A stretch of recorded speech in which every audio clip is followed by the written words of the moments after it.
国国际广播电台。ये China radio international है।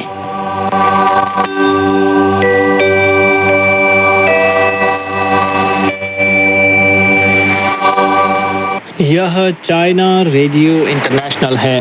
श्रोता दोस्तों, अब हमारा हिंदी कार्यक्रम आरंभ होता है। आज के इस कार्यक्रम में समाचारों के बाद चीनी कहानी कार्यक्रम के तहत उपन्यास खोखला पहाड़ और पश्चिम की तीर्थ यात्रा प्रस्तुत किए जाएंगे।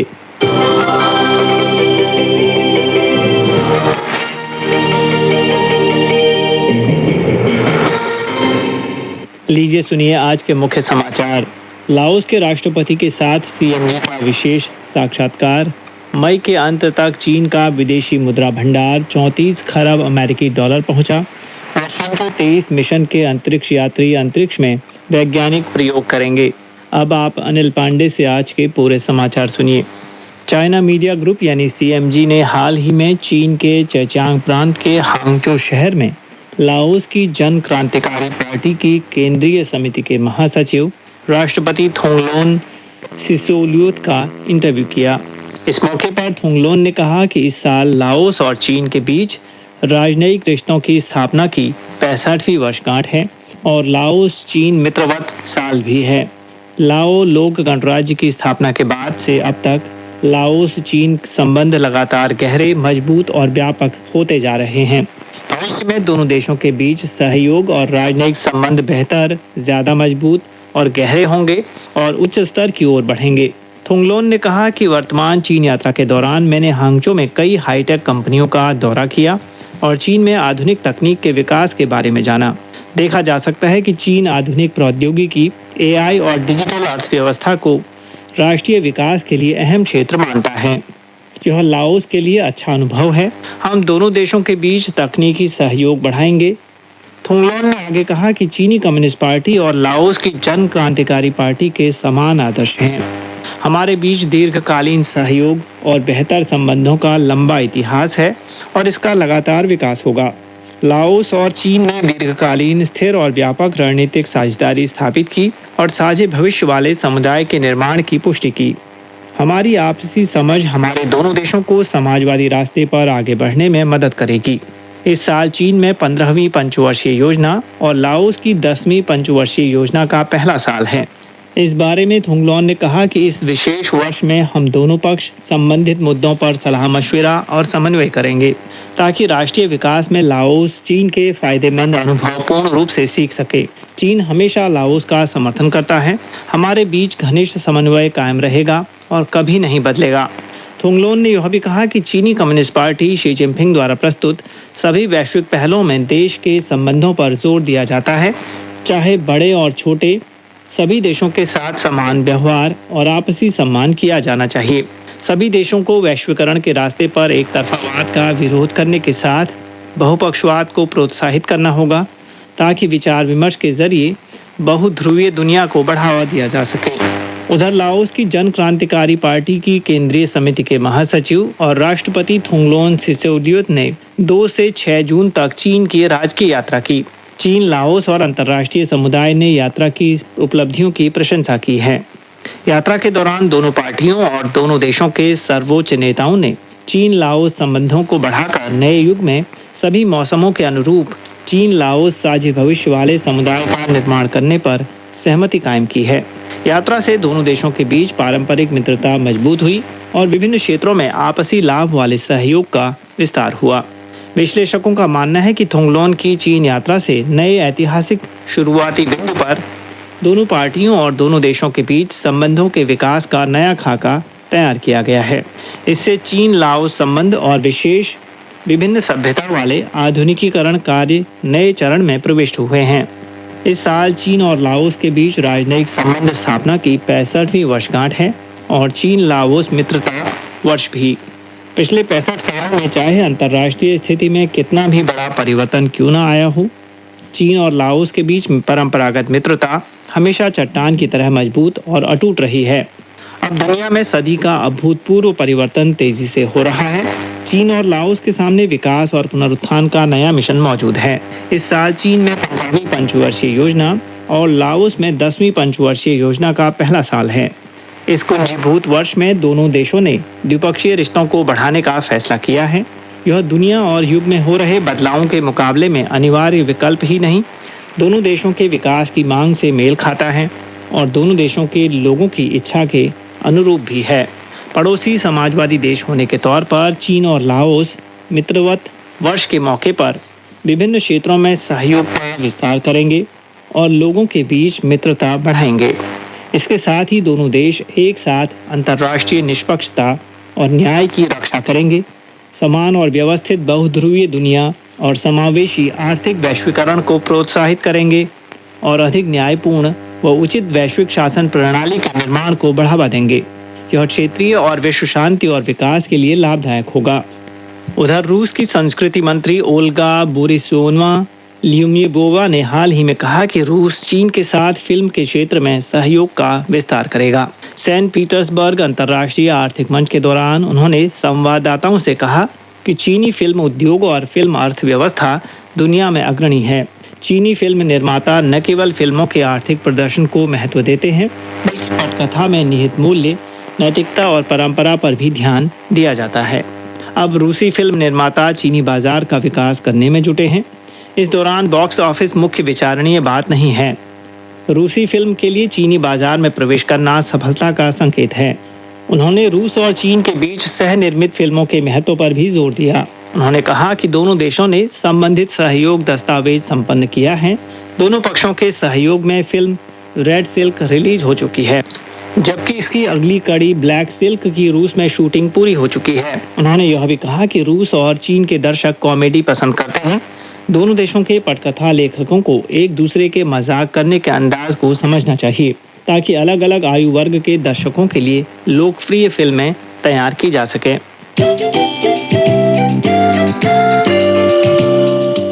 उधर चीनी राज्य विदेशी मुद्रा प्रशासन ब्यूरो द्वारा 7 जून को जारी आंकड़ों के मुताबिक 2026 के मई के अंत तक चीन का विदेशी मुद्रा भंडार 34.422 खरब अमेरिकी डॉलर रहा, जो अप्रैल के अंत की तुलना में 31.7 अरब डॉलर की वृद्धि दर्शाता है। चीनी राज्य विदेशी मुद्रा प्रशासन ने एक प्रवक्ता के जरिए बताया कि मई 2026 में अमेरिकी डॉलर के सूचकांक में इजाफा हुआ और वैश्विक प्रमुख वित्तीय परिसंपत्तियों की कीमतों में समग्र तौर पर उछाल देखा गया। मुद्रा रूपांतरण और परिसंपत्ति मूल्य परिवर्तन जैसे कारकों के संयुक्त प्रभाव के कारण इस महीने चीन के विदेशी मुद्रा भंडार के आकार में इजाफा देखा गया है। चीन की अर्थव्यवस्था स्थिरता के साथ प्रगति के विकास क्रम को बनाए हुए है और उच्च गुणवत्ता वाले विकास को मजबूती से आगे बढ़ाया जा रहा है, जो विदेशी मुद्रा भंडार के आकार को मूल तौर पर स्थिर बनाए रखने के लिए समर्थन प्रदान करता है। उधर हाल ही में चीन का अंतरिक्ष स्टेशन 8वीं बार अंतरिक्ष यात्रियों के मिलन का गवाह बना। शंचो 23 और शंचो 21 मानवयुक्त अंतरिक्ष यान के 6 अंतरिक्ष यात्रियों ने कंधे से कंधा मिलाकर काम किया, जिसमें अंतरिक्ष वैज्ञानिक प्रयोगों का संचालन और कक्षीय कार्यों का हस्तांतरण शामिल था। योजना के मुताबिक शंचो 23 मिशन दल को कक्षा में रहने के दौरान 100 से अधिक नए वैज्ञानिक और अनुप्रयोग परियोजनाएं शुरू करनी हैं। ये मुख्य तौर पर अंतरिक्ष जीवन विज्ञान, अंतरिक्ष सामग्री विज्ञान, सूक्ष्म गुरुत्वाकर्षण, द्रव भौतिकी, अंतरिक्ष चिकित्सा और नई अंतरिक्ष प्रौद्योगिकी जैसे क्षेत्रों में अत्याधुनिक वैज्ञानिक और तकनीकी मुद्दों पर गहन शोध और सत्यापन पर केंद्रित होंगे। उधर 6 जून को चीन के कई विभागों ने ताइवान द्वीप के पूर्वी समुद्री क्षेत्र में समुद्री यातायात विशेष प्रवर्तन अभियान शुरू किया है, जिसका उद्देश्य देश की समुद्री प्रशासनिक अधिकारिता को पूर्ण रूप से निर्वहन करना है। साथ ही गहरे समुद्र में गश्ती प्रवर्तन और प्रमुख जल क्षेत्रों में यातायात नियंत्रण क्षमता को मजबूत करना, समुद्री यातायात सुरक्षा सुनिश्चित करना और राष्ट्रीय हितों की रक्षा करना शामिल है। यह कार्रवाई जापान और फिलीपींस द्वारा एक तरफा तौर पर चीन के ताइवान द्वीप के पूर्वी समुद्री सीमा विभाजन वार्ता शुरू करने की घोषणा के जवाब में की गई है, जिससे चीन के क्षेत्रीय संप्रभुता और समुद्री अधिकारों का गंभीर उल्लंघन हुआ है।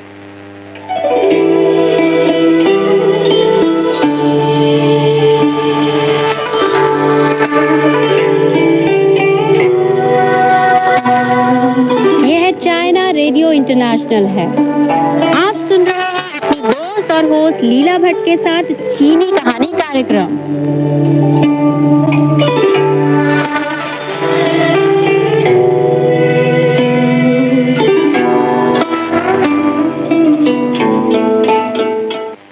चाइना रेडियो इंटरनेशनल है और आप सुन रहे हैं अपनी दोस्त और होस्ट लीला भट्ट को। चीनी कहानी कार्यक्रम में आप सभी का बेहद स्वागत है। दोस्तों, चीनी कहानी कार्यक्रम के अंतर्गत हम सुन रहे हैं आलाई की रचना खोखला पहाड़, जो कि तिब्बत के पहाड़ी इलाके में बसे एक गांव की कहानी है। तो दोस्तों, इस कहानी के पिछले अंक में हमने सुना था कि केलसान वांगडू को किसी तरह प्राथमिक उपचार देकर अस्पताल तक पहुंचाया जाता है। वहीं ची गांव में दोरजी का गधा भी नजर आता है। लोगों को यह उम्मीद है कि गधे को इस बात का इल्म हो गया है कि दोरजी जेल से छूटकर गांव वापस आ गया है। तो दोस्तों, कहानी में आगे क्या होता है, आइए जानने के लिए सुनते हैं कहानी का शेष भाग।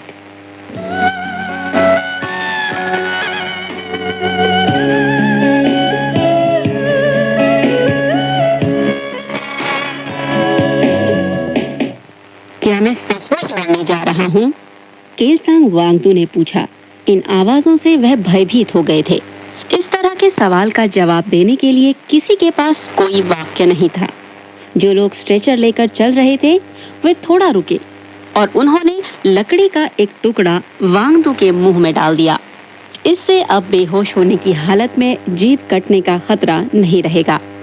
इसके बाद फिर लोगों ने स्ट्रेचर को कंधे पर उठा लिया और तेज कदमों से आगे बढ़ने लगे। केलसांग वांगडू को लगातार बेहोशी के दौरे पड़ते रहे, लेकिन अचानक उन्होंने चिल्लाकर कहा, रुको! सभी लोग रुक गए। मुझे नीचे उतारो।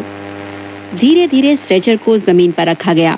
अभी कुछ ही क्षण पहले जो व्यक्ति बेतहाशा ऐंठन का शिकार हो रहा था और जिसके बारे में लोग सोच रहे थे कि उसका एक पैर मौत के दरवाजे के अंदर पहुंच चुका है, अचानक खड़ा हो गया और उसने हिलते डुलते कहा, मैंने अभी दोरजी को देखा।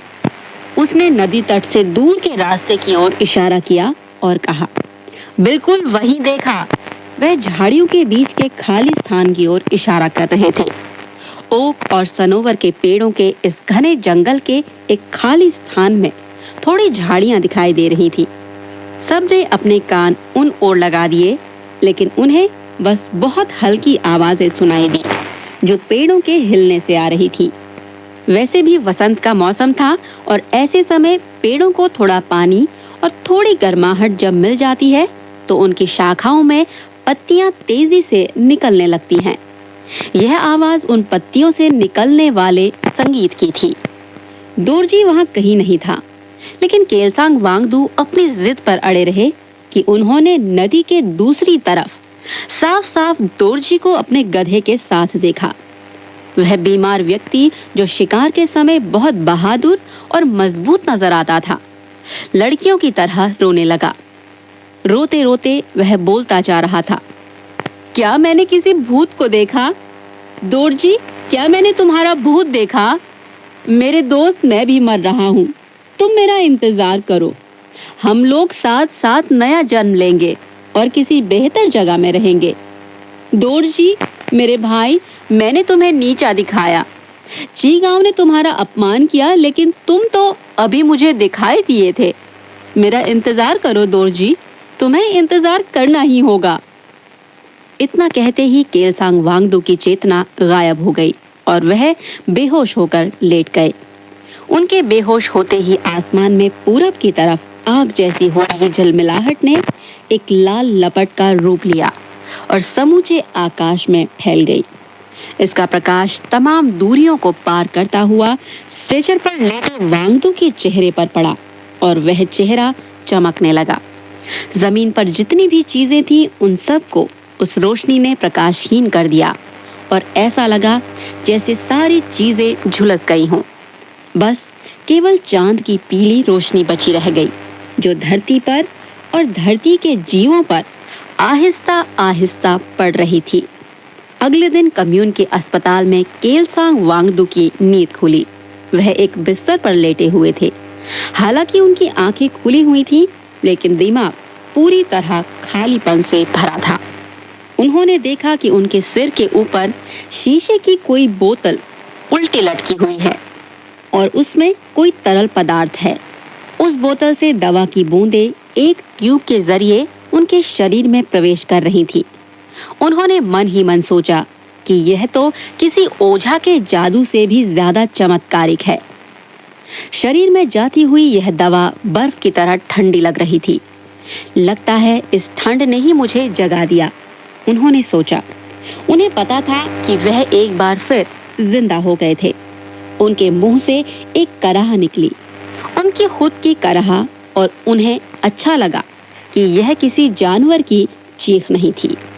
उनकी देखभाल के लिए जिस व्यक्ति को नियुक्त किया गया था वह उनका भतीजा था, जो पिछले 2 वर्षों से कम्यून के मुख्यालय में फॉरेस्ट रेंजर के रूप में काम कर रहा था। उसका नाम उसके पिता ने लोवो जामकन रखा था, लेकिन महान सांस्कृतिक क्रांति के दौरान जब हान लोगों ने अपना नाम बदलना शुरू किया तो उसने भी अपने लिए एक नया चीनी नाम तय कर लिया, लुओ वेदांग। लुओ वेदांग ने केलसांग वांगडू की तरफ झुकते हुए पूछा, चाचा, क्या आप जग गए हैं? बिल्कुल, दिखाई नहीं दे रहा है, केलसांग वांगडू ने हंसते हुए कहा। उन्होंने अपनी एक बांह बाहर निकाली जिसमें दवा वाली नली नहीं लगी थी। उन्हें महसूस हुआ कि कल के मुकाबले आज उनके शरीर में काफी ताकत आ गई है।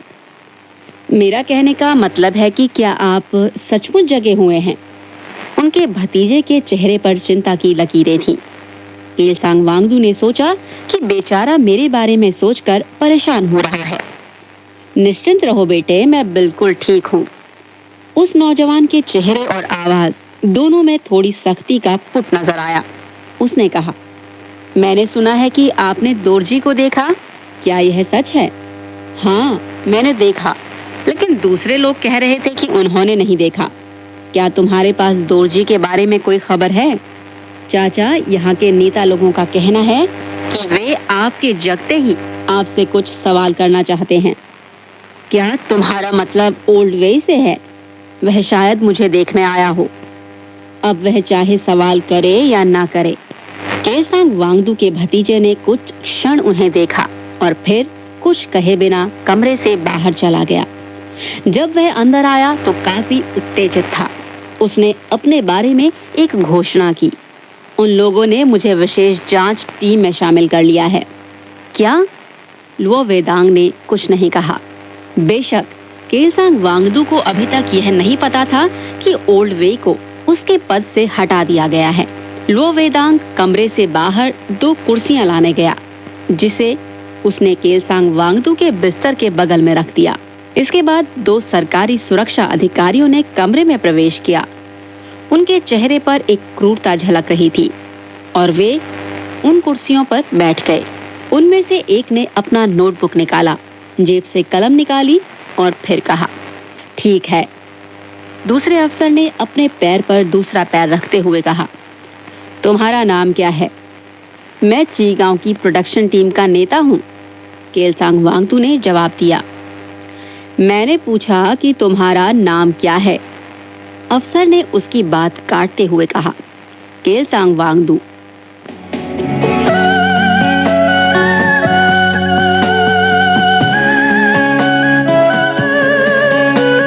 दोस्तों, चीनी कहानी कार्यक्रम के अंतर्गत हम सुन रहे हैं आ लाई की रचना खोखला पहाड़ का दूसरा भाग, जिसका नाम है आकाशीय अग्नि।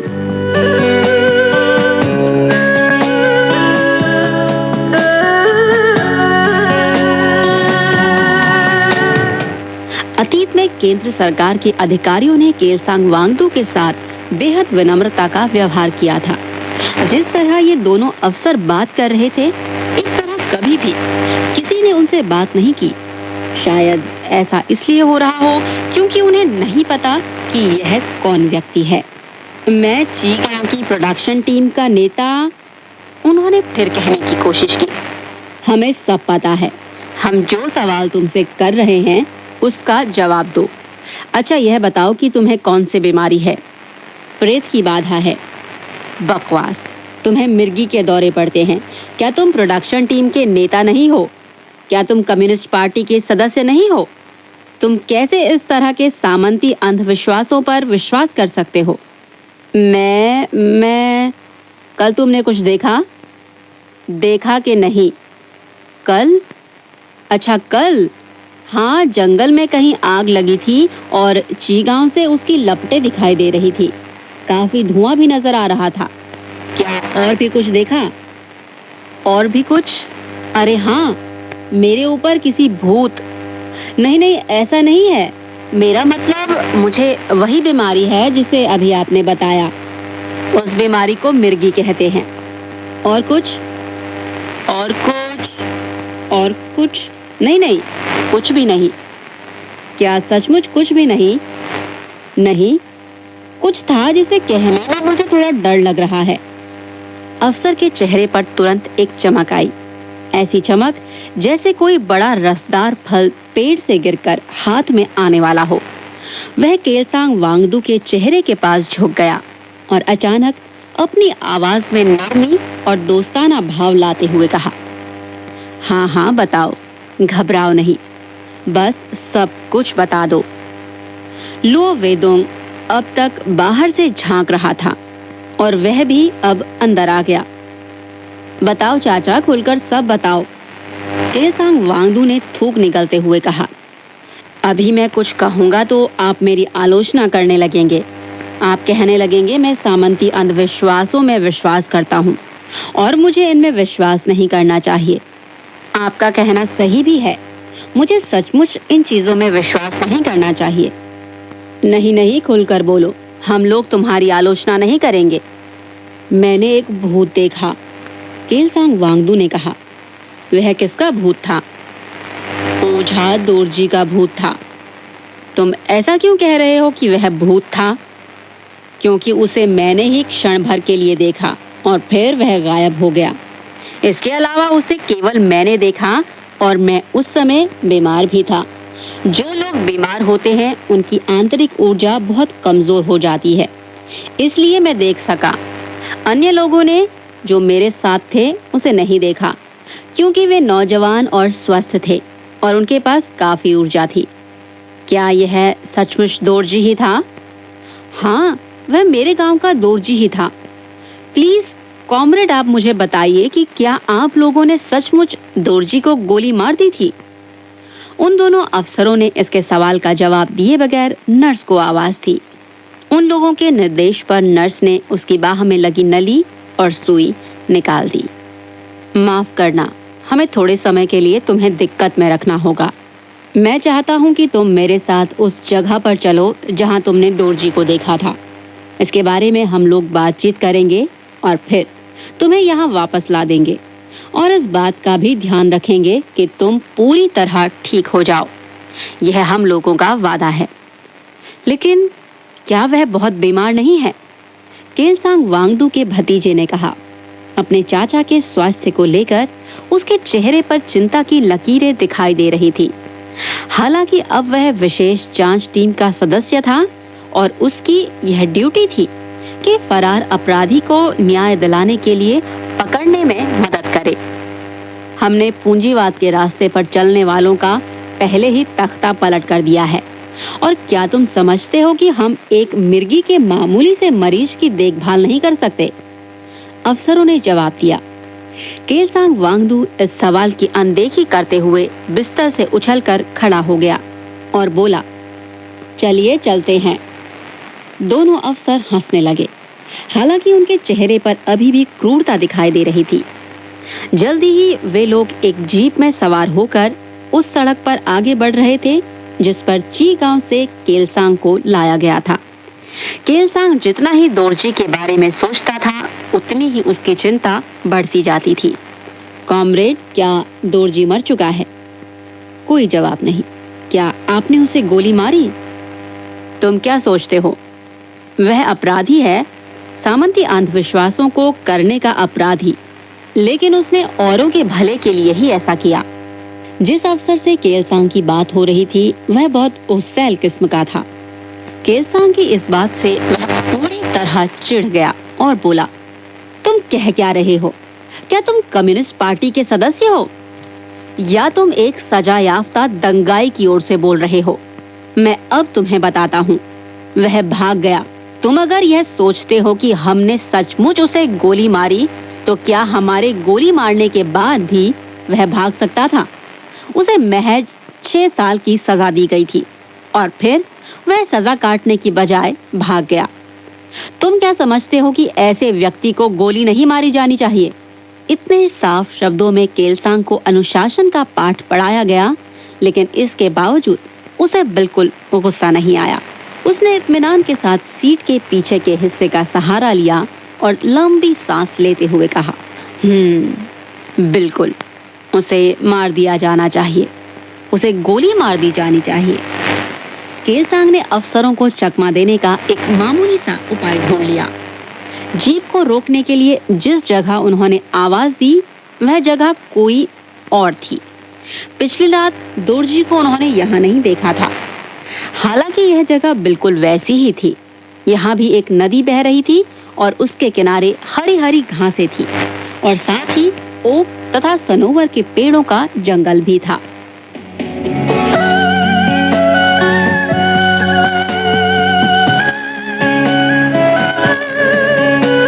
दोस्तों, चीनी कहानी कार्यक्रम के अंतर्गत हम सुन रहे हैं आ लाई की रचना खोखला पहाड़ का दूसरा भाग, जिसका नाम है आकाशीय अग्नि।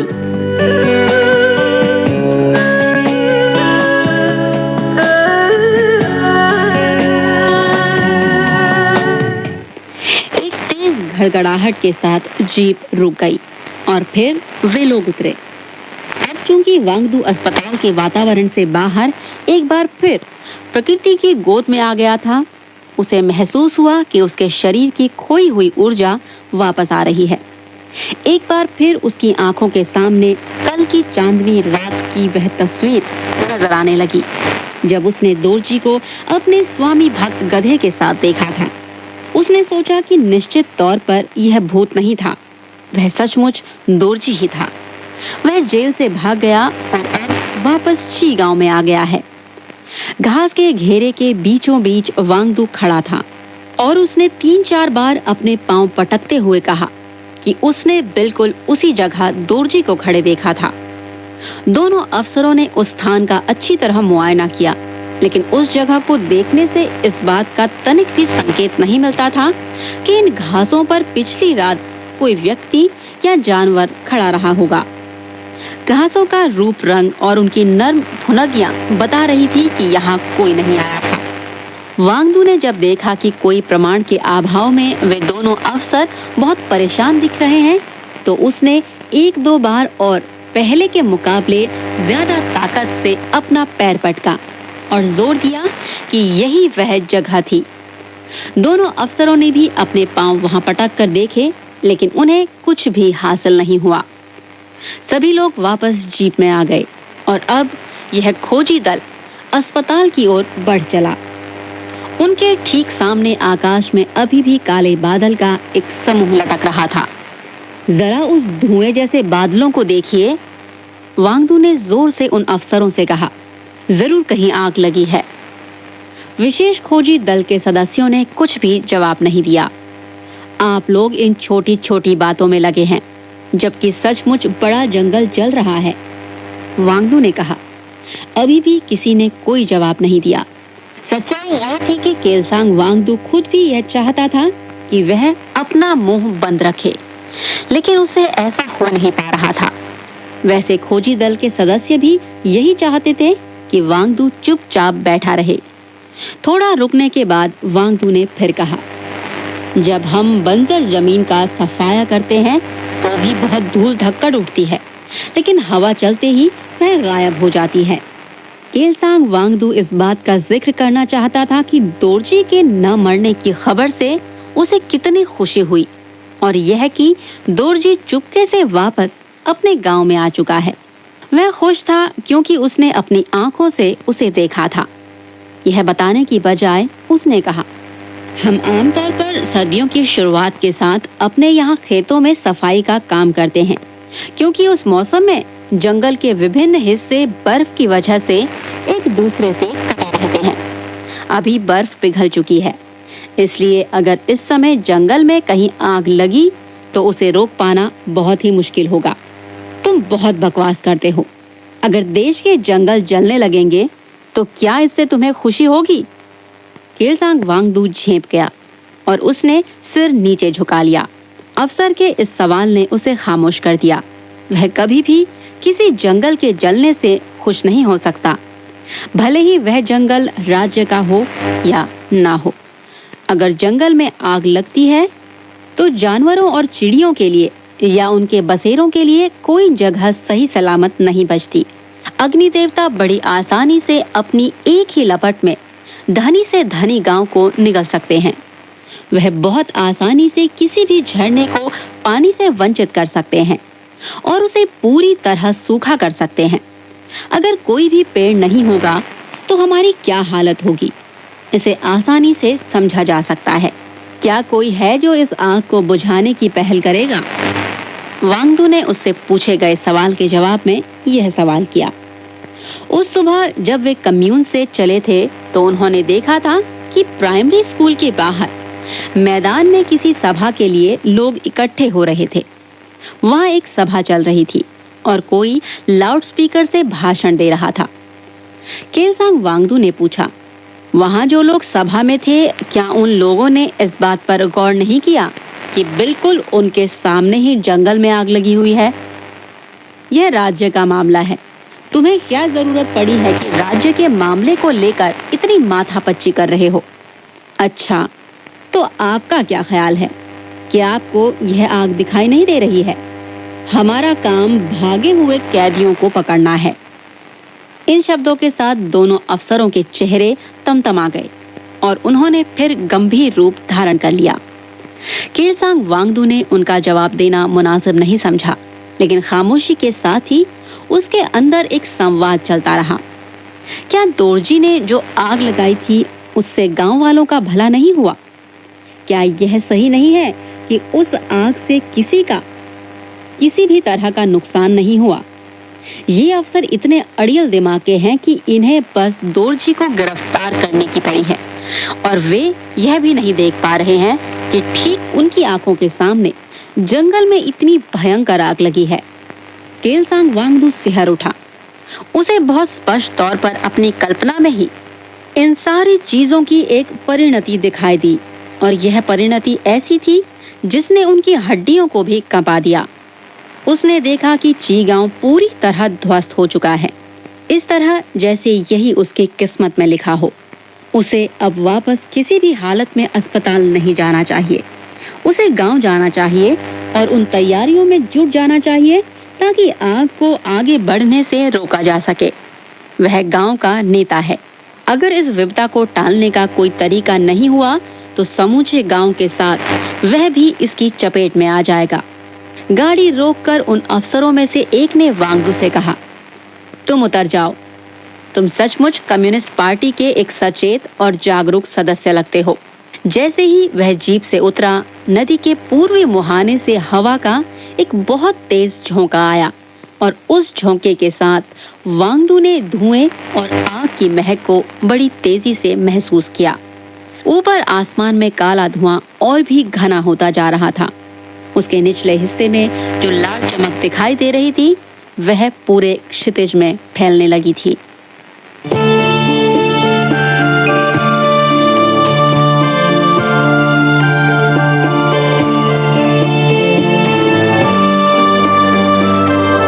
तो दोस्तों, हमारी आज की कहानी खोखला पहाड़ बस यही तक, लेकिन अगले अंक में भी हमारी यह कहानी जारी रहेगी।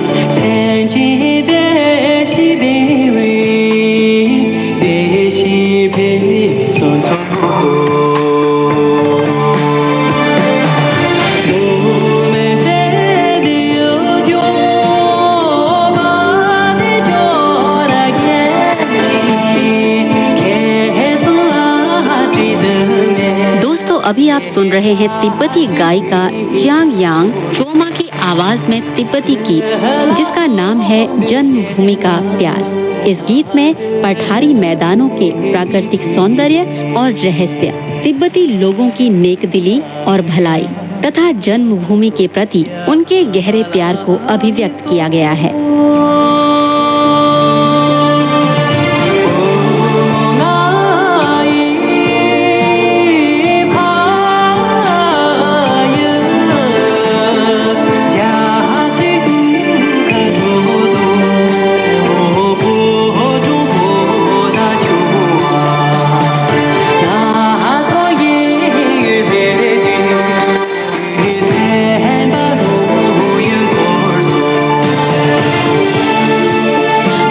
अगले अंक में फिर होगी आपसे मुलाकात इस कहानी के शेष भाग के साथ।